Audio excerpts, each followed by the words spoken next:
Hello uncle என்றான் Sarva. Hello tiger, good morning. புது வேலைலாம் எப்படி போகுது? நல்லபடியா போயிட்டு இருக்கு அங்கிள்.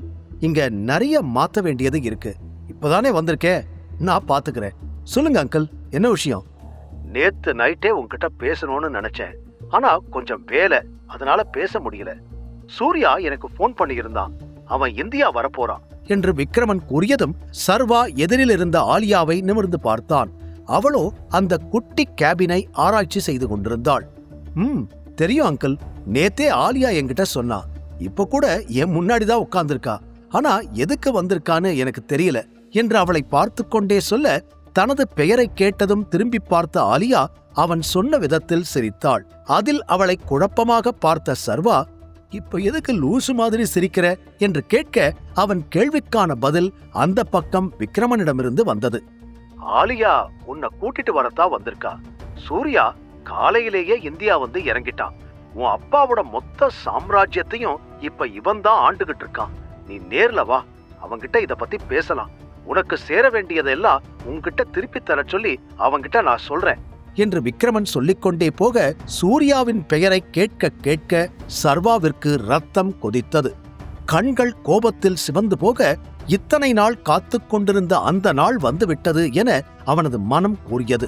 தன்னை சமன் செய்து கொண்டவனுக்கு இப்போது சூர்யாவை சந்திக்கலாமா வேண்டாமா என்ற கேள்வி மண்டைக்குள் ஓட, 18 வருடங்களாக தன்னை அனாதை போல் வாழ வைத்து தன் தந்தையின் இடத்தை பிடித்துக் கொண்ட அந்த குடும்பத்தையும் சூர்யாவையும் பார்க்க வேண்டும் என அவன் மனம் அடித்து கூறியது. அதனால் சில நிமிடங்கள் அமைதியாக இருந்தவன், எனக்கும் அவனை பார்க்கணும்னு ஆசைதான், ஆனா அவனுக்கு என்ன தெரியக்கூடாது. என்ன பார்த்தா அவன் கண்டுபிடிக்க மாட்டானா என்று சர்வா சந்தேகத்துடன் கேட்க, அதற்கு ஆலியா, அவனுக்கு எதுவும் தெரியாது, தெரியாம நாம பாத்துக்கலாம். இப்போதைக்கு நீ வந்து அங்க இருக்கிற எல்லாரையும் மீட் பண்ணு, அது மட்டும் போதும் என்று அவள் கூற, அந்த பக்கம் விக்ரமனும் அதையே கூறினார். ஏனோ சர்வாவிற்கு கொஞ்சம் மனதிற்குள் சந்தேகங்கள் இன்னும் அப்படியே இருக்க, ஏதாவது காரணம் சொல்லி இந்த சந்திப்பை தள்ளிப்போட முடியுமா என்று யோசித்தான். அதற்கு வழியே இல்லை என்பது போல அவனை பார்த்தாள் ஆலியா. பிறகு ஒரு பெருமூச்சு விட்டவன், சரி நான் வரேன், ஆனா டைகர் திரும்ப வந்துட்டாங்கிற விஷயம் சூர்யாவுக்கு தெரியவே கூடாது என்று அழுத்தமாக கூறிய சர்வா மனதிற்குள் வேறு சில திட்டங்களை வைத்திருந்தான். சரி சர்வா, எல்லாம் பாத்துக்கலாம், நீ நேர்ல வா என்று கூறி விக்ரமன் அழைப்பை துண்டித்து விட்டார். ஆலியா அவனிடம், எதுவும் யோசிக்காம வா சர்வா என்று கூற, வரே, சூர்யா எப்படி இருக்கான்னு நானும் பார்க்கணும்னு ஆசைப்படுறேன் என்று கைகளை இறுக்கமாக மூடி கோபத்தை கட்டுப்படுத்திக் கொண்டு அவன் சொல்ல, சூர்யா பேரை கேட்டதோ உனக்கு ஏன் இவ்ளோ கோபம் வருது, என்னாச்சு சர்வா என்று அவனை புரியாமல் பார்த்தாள் ஆலியா. சர்வா பதில் சொல்லவில்லை. அவன் மனதிற்குள் பல யோசனைகள் ஓடிக்கொண்டிருந்தது. ஆனால் வார்த்தையாக எதுவும் வரவில்லை. பிறகு இருவரும் சூர்யாவை சந்திக்க கிளம்பினர். இன்னொரு பக்கம் வீட்டில் தலையில் கை வைத்து அமர்ந்திருந்தாள் வேதிகா. காரணம், ஃபைனல் டீலை தீரஜ் புரோட்டோன் கம்பெனிக்கு அனுப்பிவிட்டான். இதற்கு மேல் அவளால் எதுவும் செய்ய முடியாது. தாத்தாவிற்கு பிறகு அந்த பிசினஸை நிச்சயமாக அவள் கைப்பற்ற முடியாது. அப்படி அந்த கம்பெனிக்கு செல்ல வேண்டுமானால் இனிமேல் தீரஜுக்கு கீழ்தான் வேலை செய்ய வேண்டும் என்ற நிலை. அதனால் என்ன செய்வது என்று தெரியாமல் அமர்ந்திருந்தாள். சர்வா சூர்யாவை சந்திக்கும் போது என்ன நடக்கும்? சர்வா தன் பழிவாங்கும் எண்ணத்தை கட்டுப்படுத்துவானா? இருந்தும் தன்னை கட்டுப்படுத்திக் கொண்டவன் ஆலியாவுடன் கிளம்ப தயாரானான். அவனையே பார்த்து கொண்டிருந்த ஆலியா, உனக்கு எதுக்கு இவ்வளோ கோபம் வருது சர்வா என்று கேட்க, சர்வா பதிலே கூறவில்லை. சில நொடிகள் அவன் பதிலுக்காக காத்திருந்தவள், கேள்வி கேட்டா மட்டும் பதிலே சொல்ல மாட்டியே என்று முகத்தை திருப்பிக் கொள்ள, எல்லா கேள்விக்கும் பதில் தெரிகிற நேரம் வந்துருச்சு என்று மட்டும் கூறிய சர்வா முன்னால் நடக்க, ஆலியா அப்படியே நின்று விட்டாள். அவள் கேட்ட கேள்விக்கு பதில் கிடைக்கவில்லை என்றாலும் சர்வாவின் பதில் மறைமுகமாக ஏதோ உணர்த்தியது. இதற்கு மேல் இதை பற்றி பேசுவதை சர்வா விரும்ப மாட்டான் என்று அறிந்தவள் அமைதியாக அவன் பின்னால் சென்றாள். சர்வா ஆபீஸில் இருக்கும் அனைவருமே இருவரையும் ஆச்சரியமாக பார்த்தனர். என்னதான் மேனேஜர் என்றாலும் அவனுக்கு இவ்வளவு செல்வாக்கா, இப்படி ஒரு பெண்ணுடன் சுற்றுகிறானே என்று அனைவருமே அவனை ஒரு மாதிரி பார்த்து வைத்தனர். சர்வா வெளியில் வர ஆலியாவின் ஃபாரின் ஸ்போர்ட்ஸ் கார் அங்கு காத்து கொண்டிருந்தது. சர்வா அப்படியே ஆச்சரியப்பட்டு நிற்க, காரில் ஏறிய ஆலியா, உள்ளவா என்று அவனை அழைத்தாள். என் அப்பாவோட முக்கியமான இடத்துக்கு நாம போறோம்னு விக்ரமன் அங்கிள் சொன்னாரு. ஆனா அது எங்க இருக்கு என்று கேட்ட சர்வாவிற்கு நிஜமாகவே அவன் அப்பாவிற்கு என்னென்ன சொத்துக்கள் இருக்கிறது என்று எதுவும் தெரியாது. அது நிறைய இடத்துல இருக்கு. இந்தியாவிலையும் இருக்கு, வெளிநாட்டிலையும் நிறைய இருக்கு.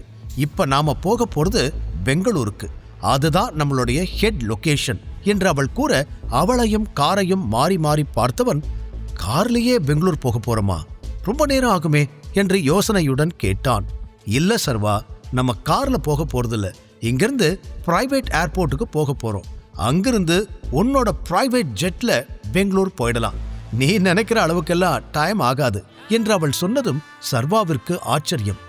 என் அப்பா கிட்ட பிரைவேட் ஜெட்லாம் இருக்கா என்று அவன் ஒரு வேகத்தில் கேட்டுவிட, அவர்கிட்ட இல்லாததே இல்ல. பிரைவேட் ஷிப், யாட், சொந்தமா நிறைய ஐலாண்ட் கூட இருக்கு. அது மட்டும் இல்ல, இன்னும் நிறைய ப்ராப்பர்ட்டிஸ் இருக்கு என்று அவள் அடுக்கிக் கொண்டே போக, முகத்தில் எந்த ரியாக்ஷனும் காட்டவில்லை என்றாலும் சர்வா உள்ளுக்குள் அப்பாவை நினைத்து பெருமைப்பட்டான். நேற்று வரை 500 ரூபாயை ஒரு நாள் சம்பளமாக வாங்கிக் கொண்டிருந்த தனது வாழ்க்கைக்கும் இன்று இந்த நொடி தான் இருக்கும் நிலையையும் அவனால் ஒப்பிட்டு பார்க்கவே முடியவில்லை. பிறகு அவனும் காரில் ஏறிவிட இருவரும் பேசிக்கொண்டு சிறிது நேரத்தில் பிரைவேட் ஏர்போர்ட்டிற்கு வந்து சேர்ந்தனர். அங்கு அனைத்து ஏற்பாடுகளோடு சர்வாவின் பிரைவேட் ஜெட் காத்துக் கொண்டிருந்தது. அதில் ஏறியதும் ஆச்சரியமாக பார்த்தான் சர்வா. வெளியிலிருந்து பார்க்கத்தான் ஜெட், உள்ளே அது ஒரு சின்ன பங்களா வீடு போல அனைத்து வசதிகளையும் கொண்டிருந்தது. பணமில்லாத நாட்களில் தானும் நிறைய பணம் சம்பாதித்து வசதியாக வாழ வேண்டும் என்று ஏங்கி இருக்கிறான். இப்போது அனைத்தும் இருந்தும் அதையெல்லாம் அனுபவிக்க முடியவில்லை. இதுதான் வாழ்க்கை ஒரு வட்டோன்னு சொல்லுவாங்களோ என்று தன்னை நினைத்து சிரித்துக் கொண்டான். பிறகு சில மணி நேரங்களிலேயே இருவரும் பெங்களூர் வந்து சேர்ந்தனர். ஏர்போர்ட்டிலேயே இருவரையும் அழைத்துச் செல்ல கார் காத்துக் கொண்டிருந்தது. சர்வா வெளியில் வேடிக்கை பார்த்து கொண்டிருக்க அந்த கார் ஆள் அரவமற்ற ஒரு காட்டுப் பகுதிக்குள் நுழைந்தது. அந்த இடத்தைச் சுற்றி ஆர்வமாக பார்த்து கொண்டிருந்தான் சர்வா. என்ன இப்படி பார்க்கிற? இது எல்லாமே உன்னோடதுதான் டைகர் என்றாள் ஆலியா. ஆரம்பத்திலிருந்து அவன் முகத்தில் வந்து போகும் ஆச்சரியங்களையும் அதிர்ச்சியையும் அவளும் கவனித்துக் கொண்டுதான் இருந்தாள். கார் ஒரு இடத்தில் நின்றுவிட அங்கிருந்து இருவரும் நடந்து செல்ல ஆரம்பித்தனர். 10 நிமிட நடை பயணத்திற்கு பிறகு ஒரு பெரிய பில்டிங் முன்னால் இருவரும் நின்றனர். அது பார்க்க கோட்டை போல இருந்தது. டைகராக இருப்பது எவ்வளவு பெரிய பலம் என்று அவனுக்கு தெரிந்திருந்தாலும் தனக்கு எவ்வளவு சொத்துக்கள் இருக்கிறது என்பதை இன்றுதான் பார்க்கிறான். அந்த இடத்தை பார்த்ததுமே சர்வாவிற்கு ஏதோ போல் இருக்க, உள்ள என்ன நடக்கப் போகுது? மீட்டிங்ல என்ன பேச போறாங்க?